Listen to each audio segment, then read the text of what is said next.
السلام عليكم، معكم فاطمة زهرة. اليوم غنصحح معكم لو كونكور ديال وزارة العدل ديال ريداكتور جوديسيير 3e grade spécialité gestion des entreprises اللي كان داز في 21 سبتمبر 2025. Alors, l'épreuve كان فيها 60 questions, système canadien. كانوا فيها quelques questions اللي متعلقين le ministère où la plupart des questions كانوا متعلقين بspécialité. Alors غنبداو من la question numéro 6. Alors, une entreprise du secteur tertiaire se concentre sur la production des biens, les services et le commerce, l'extraction de matières premières. Toutes les réponses sont fausses. هنايا secteur tertiaire. L'activité économique, selon cette théorie de secteur, elle a 3 secteurs. Secteur primaire, secteur secondaire et secteur tertiaire. فاش كنهضروا على le secteur tertiaire هو أي حاجة متعلقة بلي prestations de services. L'hôtellerie, commerce, banque, assurance, كلشي هادشي داخلين في le secteur tertiaire. Alors هنايا la bonne réponse هي le service et le commerce. Pour ce qui est des autres choix, la production des biens هادي داخلة في le secteur secondaire. Secteur secondaire, industrie, tout ce qui est industrie, tout ce qui est production. بالنسبة le secteur primaire هو أي حاجة عندها علاقة بلي sources naturelles. فاش كنexploiter les sources naturelles. هنايا هذيك l'extraction de matières premières داخلة في le secteur primaire. Alors ندوزو la 7e question. La particularité d'une structure organisationnelle matricielle est la double dépendance hiérarchique d'un individu, l'unité de commandement stricte, l'absence de spécialisation des fonctions. Toutes les réponses sont fausses. Alors, هنايا structure organisationnelle matricielle, كما كتعرفوا une structure matricielle, un employé dépend de deux responsables. Il dépend d'un chef fonctionnel et d'un chef de projet. La particularité de la structure matricielle هو أنها فيها deux dimensions, la dimension fonctionnelle et la dimension projet, produit.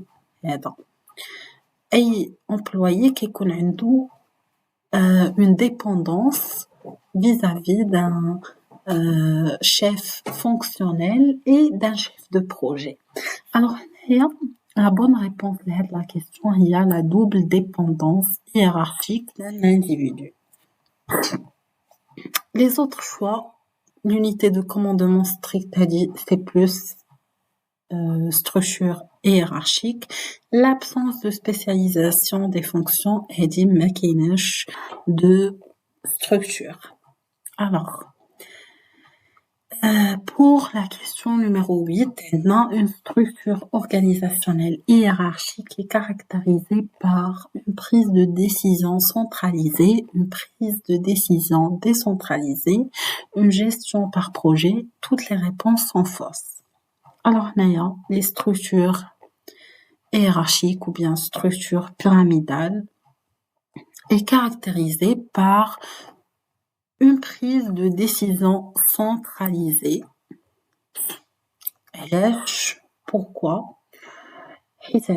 La structure hiérarchique, les décisions importantes, les grandes décisions qui traitent le sommet de la hiérarchie, يعني كيتخذوا la direction générale, إلا ما كانش فيها direction générale, le patron ديال هذيك la structure هو اللي كياخذ les décisions importantes. Donc la prise de décision est centralisée.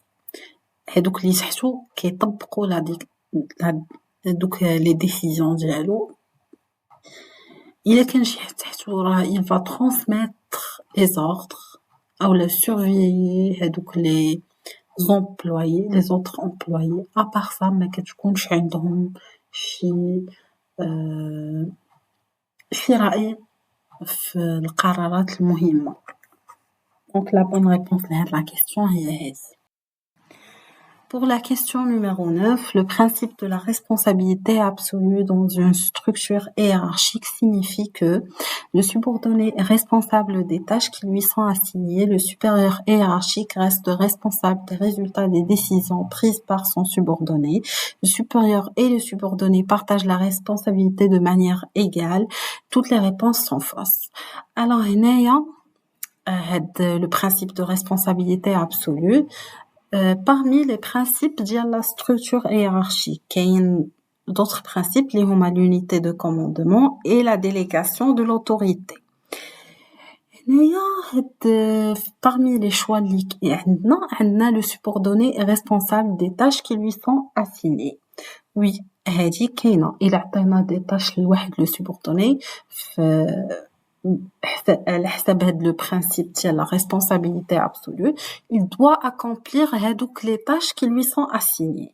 Donc, la réponse est le supérieur hiérarchique reste responsable des résultats des décisions prises par son subordonné.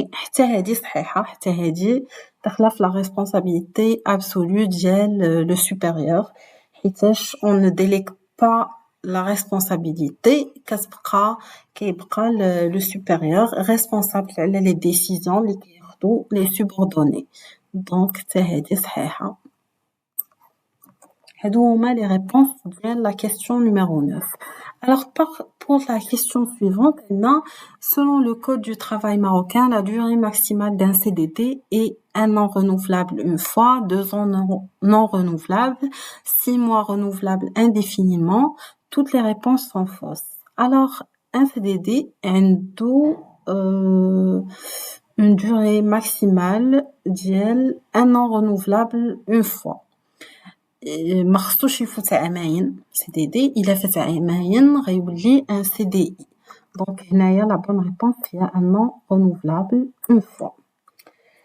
Pour la question numéro 11, dans l'analyse concurrentielle du Michael Porter, un groupe stratégique est défini. L'ensemble des entreprises partageant des caractéristiques structurelles et concurrentielles, un ensemble d'entreprises suivant des stratégies similaires sur des dimensions clés, un regroupement d'entreprises défini par une segmentation marketing et des canaux identiques.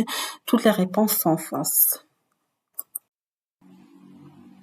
Alors, Michael Porter هو اللي عطانا داك لو دياغرام دي 5 فورس اللي كنشوفوا بهم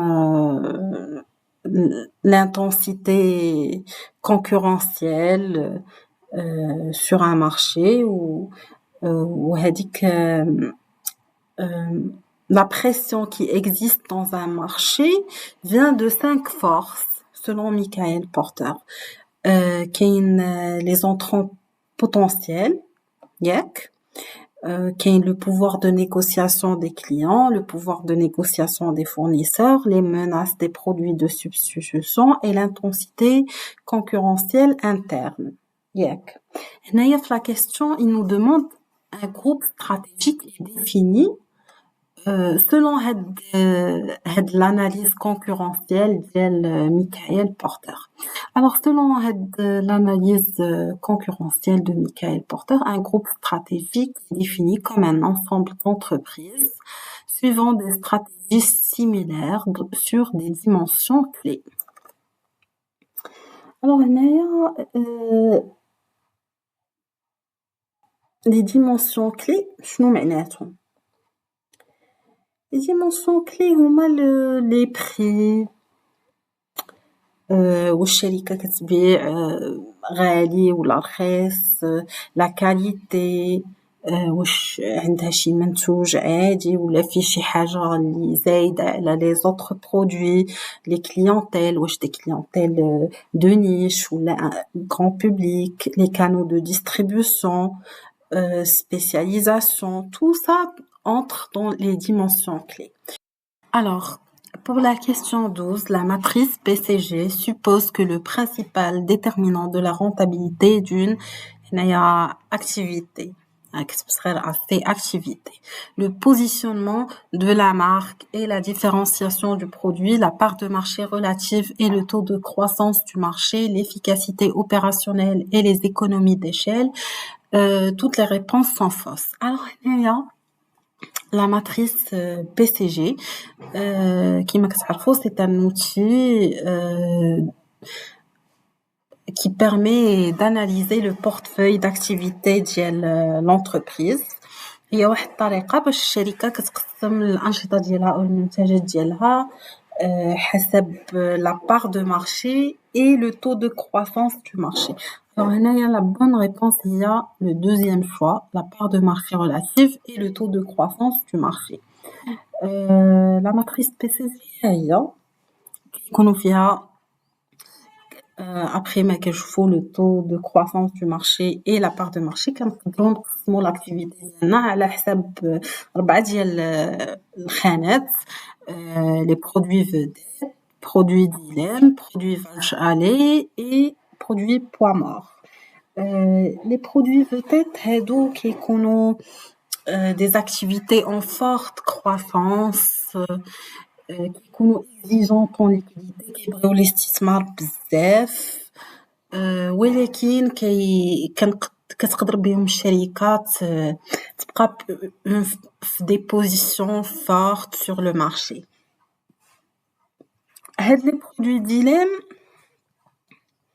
هادو ce sont des produits اللي كاين croissance ولكن la part de marché ضعيفة. يا إما هاد l'activité غتنجح أو لا تفشل كيكون خص شركات تقرر واش تكمل في الاستثمار فيها ولا صافي ما تزيدش تستثمر في هاد l'activité. Les produits vache à lait هادو ce sont des produits اللي activité ديالهم كتكون فاش كتكون en maturité عندهم un effet très positif على la trésorerie كيدخلوا بزاف ديال الفلوس وما كيحتاجوش استثمار بزاف. هادو هما اللي كيكونوا المصدر ديال الربح ديال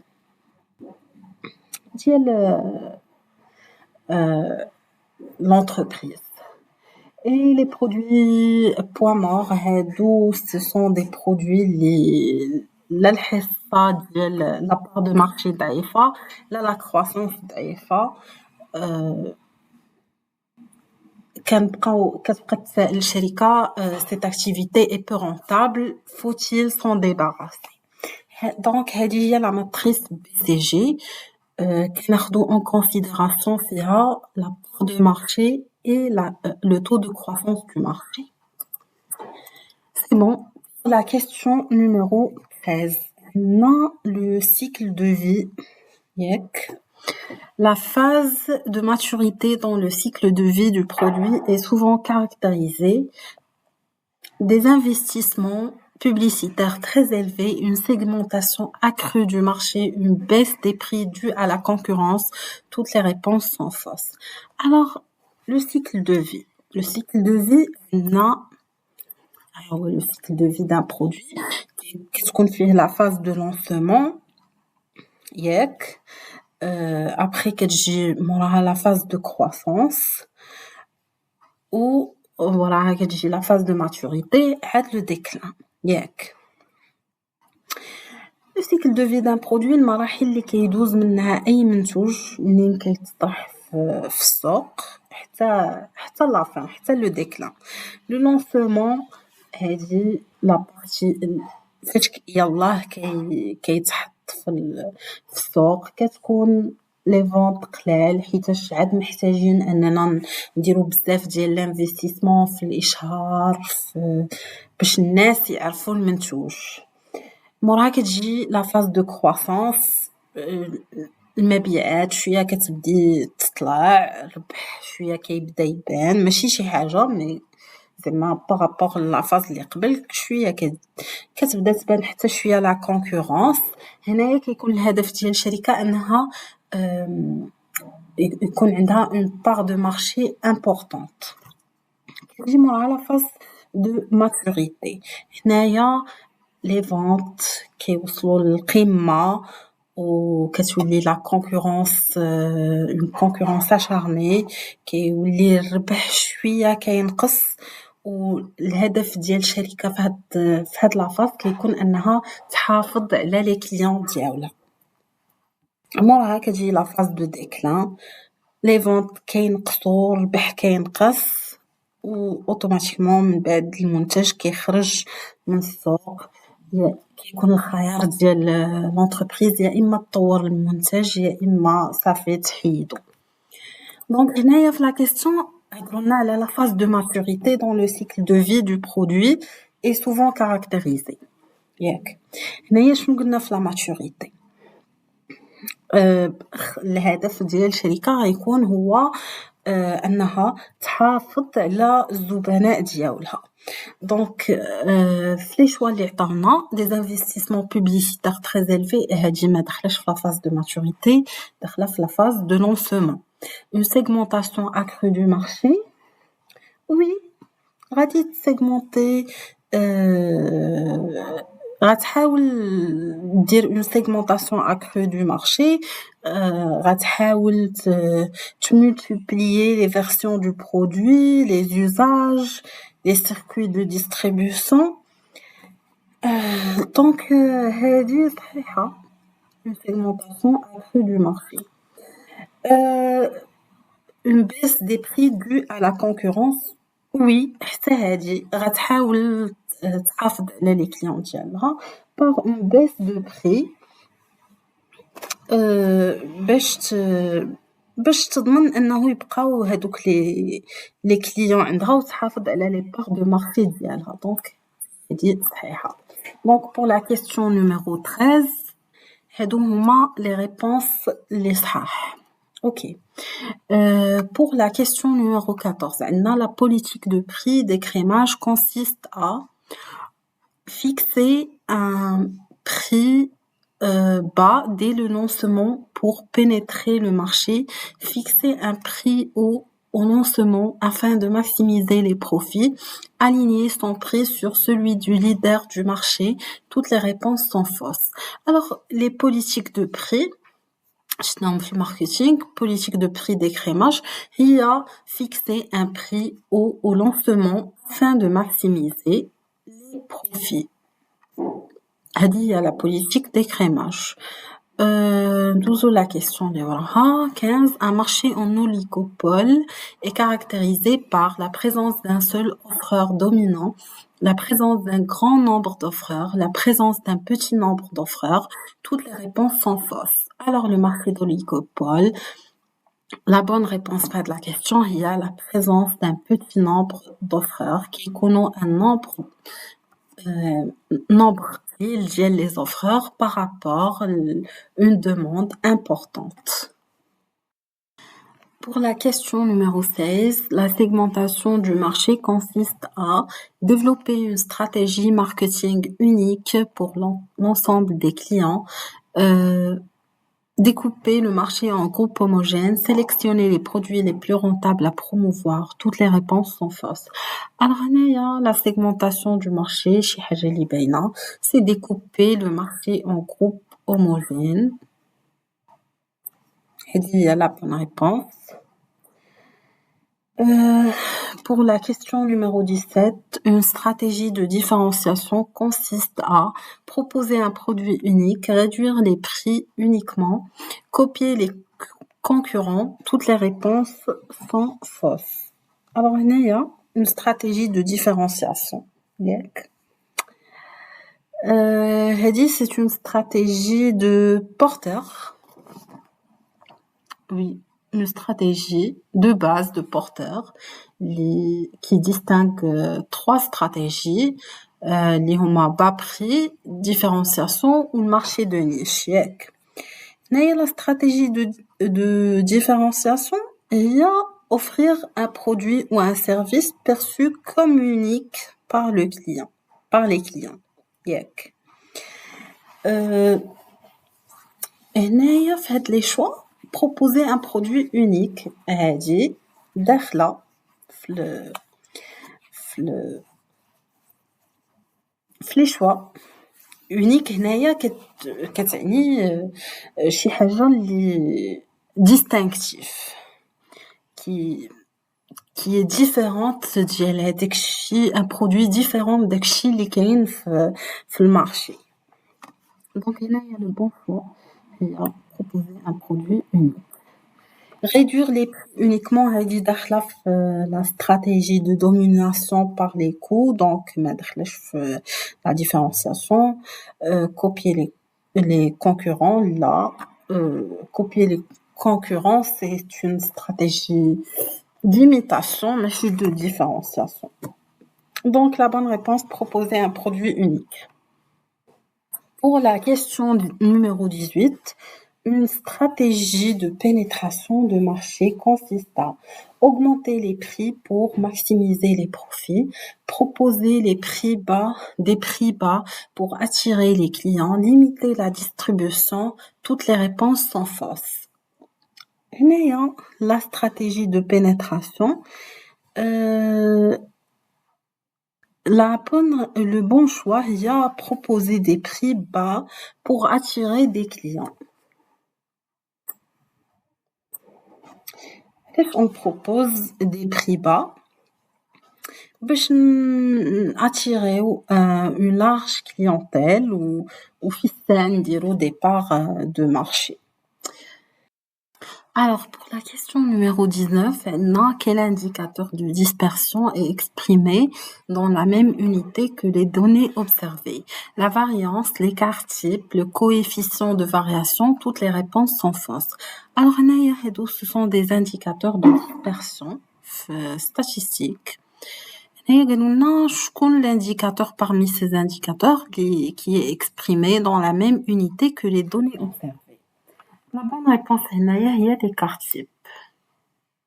علاش حيت لا فاريانس فاش كنحسبوها كنحتاجو اننا نديرو دوك لي دوني نديرهم أس 2 كاري ياك. هنايا l'écart type هو لا راسين ديال لا فاريانس ياك. يعني كترجع ديك كيفاش كيرجع l'unité initiale ديال les données observées. Le coefficient de variation هو l'écart type sur la moyenne fois 100 كيعطينا pourcentage. Donc la bonne réponse هي l'écart type. Pour la question numéro 20, le mode d'une série statistique correspond à la valeur qui divise la série en deux parties égales, la valeur la plus fréquente dans la série, la moyenne pondérée des valeurs. Toutes les réponses sont fausses. هنايا le mode حنا عارفين بلي le mode هو la valeur اللي كتبان لنا بزاف نتاع المرات في لا سيري في une série statistique. Donc هنايا la bonne réponse هي la valeur la plus fréquente dans la série. هذيك la valeur qui divise la série en deux parties هي la médiane. Question numéro 21, la formule de l'intérêt simple est intérêt égale capital fois taux fois durée, intérêt égale capital fois 1 plus taux fois durée, intérêt égale capital fois taux fois durée sur 360. Toutes les réponses sont fausses. Alors, pour cette question, on a deux choix. Le premier choix ou le troisième choix. هنايا هذيك الاولى هما ils ont pas précisé في la question واش كيفاش هاد l'intérêt il est calculé selon la durée. هنايا هذيك الأولى la durée كتكون exprimée en année وهذيك la formule générale ديال l'intérêt simple. Pour le deuxième choix هذيك فاش كتكون la durée exprimée en jours. Donc هادو les deux choix كنشوف أنهم صحيح. Alors pour la question numéro 22, l'annuité d'un prêt est calculée par capital fois tout sur 1 moins 1 plus tout puissance moins n, capital fois tout sur 1 moins 1 plus tout puissance n, capital fois tout fois durée. Toutes les réponses sont fausses. Alors la bonne réponse il y a le premier choix. Il y a la formule de l'annuité d'un prêt. Pour la question numéro 23, on a le cadre comptable normal prévu par le CGNC comporte 5 classes de compte, 8 classes de compte, 10 classes de compte. Toutes les réponses sont fausses. Et le cadre comptable normal. Il y a 8 classes de compte. C'est le cadre comptable normal prévu par le CGNC. Les autres classes dans le plan comptable, classe numéro 0, il y a les comptes spéciaux, ou classe numéro 9, les comptes analytiques. Et donc, qui sont pour usage interne. ولكن اللي متعلقين بلا nomenclature comptable, les 8 classes de compte. Alors, nous avons la question de les postes d'actifs du bilan sont classés selon l'ordre de liquidité décroissante, liquidité croissante, disponibilité croissante. Toutes les réponses sont fausses. Nous connaissons les postes de l'actif du bilan qui sont classés selon la liquidité croissante ou les postes du passif qui sont classés selon l'exigibilité croissante. Alors pour la question numéro 25, l'opération règlement d'un fournisseur par chèque impacte le bilan en faisant augmenter un compte d'actif et diminuer un compte de passif, diminuer un compte d'actif et diminuer un compte de passif, augmenter un compte de passif et diminuer un compte d'actif. Toutes les réponses sont fausses. Alors, il y a le règlement d'un fournisseur par chèque. خلصت واحد la dette fournisseur par chèque bancaire. يعني la banque غتنقص وحتى la dette اللي كيتسالي الفورنيسور حتى هي غتنقص يعني diminuer un compte d'actif et diminuer un compte de passif. Pour la question numéro 26, le principe de prudence exige notamment de comptabiliser les produits dès qu'ils sont probables, comptabiliser les charges seulement lorsqu'elles sont certaines, comptabiliser les charges dès qu'elles sont probables. Toutes les réponses sont fausses. Le principe de prudence parmi les 7 principes comptables. Le principe de prudence, il exige de comptabiliser les charges dès qu'elles sont probables. Il y a la bonne réponse pour ce principe.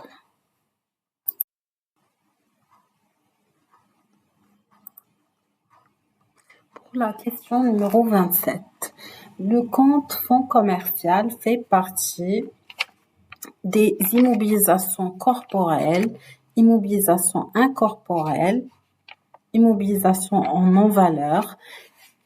Toutes les réponses sont fausses. Alors, le compte fonds commercial, la classe 2, Kane, 2230, il fait partie des immobilisations incorporelles.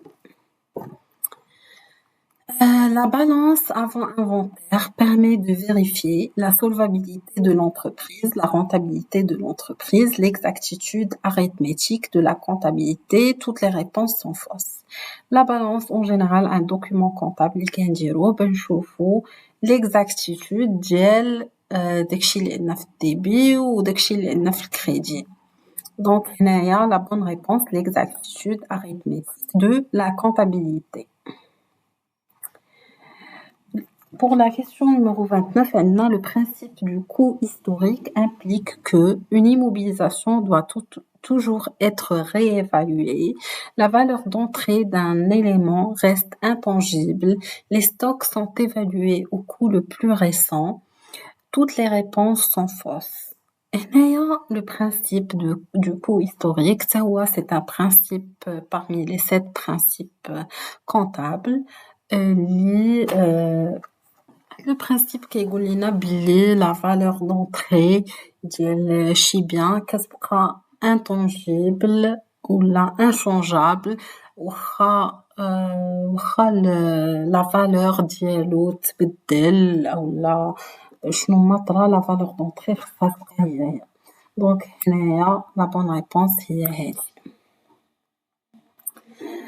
Pour la question numéro 30, une facture d'avoir peut être émise dans le cas suivant. Retour de marchandises, oubli d'une réduction commerciale, paiement anticipé d'une facture. Toutes les réponses sont fausses. Alors, la facture d'avoir qui m'a fait faux. La facture d'avoir, c'est une facture, un document comptable qui permet d'annuler ou là de corriger une facture. وكدار في les cas ديال retour de marchandises اولا بغينا نديرو un geste commercial avec un client نعطيولو une remise un rabais ولا un ristourne. donc هنايا في هاد les choix هاد les deux choix هما اللي صحاح. Le retour de marchandises et l'oubli d'une réduction commerciale. Pour la question numéro 31, où comptabilise-t-on l'escompte de règlement obtenu par un client au débit du compte 7386, escompte obtenu, au crédit du compte 7386, escompte obtenu, au débit du compte 6386, escompte accordé. Toutes les réponses sont fausses. Alors, la comptabilisation d'un escompte de règlement, le client a un règlement anticipé, ou un escompte, obtenu par un client. Donc, la bonne réponse est au débit du compte 6386, escompte accordé. La comptabilisation كنديرو le compte d'escompte اللي هو 6386 après compte de TVA وفي الكريدي كنديرو le compte du client. Donc هذا هو la comptabilisation ديال l'escompte accordé. Pour la question numéro 32, un effet de commerce est un simple instrument de paiement comme un chèque, un titre négociable représentant une créance mobilisable, toujours établi par le débiteur, souscripteur. Toutes les réponses sont fausses. Alors, l'effet de commerce, lettre de change ou le billet à ordre, c'est des moyens de paiement et de crédit. C'est un moyen de paiement بحال le chèque. Là,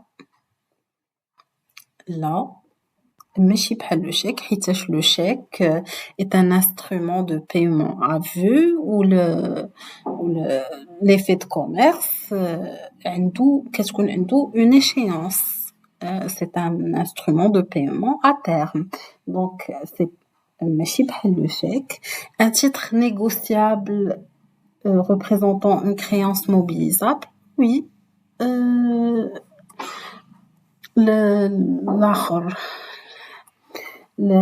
L'effet de commerce, oui, qui يرجع لنا la créance mobilisable à travers l'escompte bancaire ou l'endossement. Donc, c'est une réponse correcte, toujours établie par le débiteur. Là, يقدر يكون établi par le créancier بحال la lettre de change فاش كيتيريها الفورنيسور على الكليان.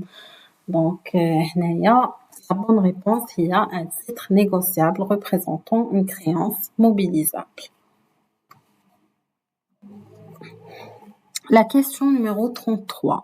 Lors de l'acquisition d'une immobilisation corporelle, font partie des coûts d'acquisition le prix d'achat après déduction des réductions commerciales, les frais de transport et d'installation, la TVA récupérable, toutes les réponses sont fausses. هنايا هاد la question le coût d'acquisition ديال une immobilisation كيكون فيه le prix d'achat hors taxe hors réduction commerciale كيكونوا فيه les frais accessoires بحال transport l'installation المونتاج اللي كان فيه كيكونوا فيه les droits de douane et les taxes non récupérables. La TVA récupérable ما دخلش في le coût d'acquisition ou مثلا des frais de formation ولا ما كيكونوش داخلين في le coût d'acquisition. Donc هنايا la bonne réponse عندنا هاد les deux choix هما la bonne réponse pour cette question. Question numéro 34. Une subvention d'équilibre reçue pour combler des pertes est comptabilisée au crédit d'un compte de produits d'exploitation, classe 71, au crédit d'un compte de produits financiers, classe 73, au crédit d'un compte de produits non courants, classe 75. Toutes les réponses sont fausses. Alors, on a les subventions d'équilibre, غتلقاوهم في plan comptable, في le poste 756. Donc, هنايا les subventions d'équilibre reçues غيكونوا comptabilisées au crédit d'un compte de produits non courants, classe 75. Pour la question numéro 35, un emballage récupérable identifiable est comptabilisé à l'achat comme une charge, un produit, un stock. Toutes les réponses sont fausses. Alors, les emballages récupérables identifiables, ce sont des types d'emballages qui كان réutiliséوهم plusieurs fois ou كيبقاو عندنا pour plusieurs exercices. Ils sont comptabilisés comme des immobilisations dans le compte 2333. Donc la bonne réponse toutes les réponses sont fausses. Les emballages ils sont comptabilisés comme des immobilisations. Pour la question numéro 36, lors de la cession d'une immobilisation non complètement amortie en cours d'exercice en priorité, on constate le produit de cession, on constate la plus-value, on constate l'amortissement complémentaire depuis le début de l'exercice. Toutes les réponses sont fausses. Alors, هنايا فاش كنديروا la cession d'immobilisation في les écritures comptables أول حاجة كنا كنديروها هي كنحسبوا l'amortissement complémentaire اللي كان عندنا في هذاك l'exercice اللي تبعت فيه. Donc هنايا la bonne réponse هي constater l'amortissement complémentaire. Pour après نحسبوا le VNA نحسبوا اللي كانت غتكون شي plus-value أو لا. المهم كان أول حاجة كنديروها هي l'amortissement complémentaire. Alors on arrête là. إلا بغيتو نكملوا هاد التصحيح ديال هاد l'épreuve خليو ليا في commentaire أولا خليو ليا vos suggestions إلا كنتو باغيين d'autres concours أننا ننصحوهم. Bon courage à vous tous et à la prochaine, Inch'Allah.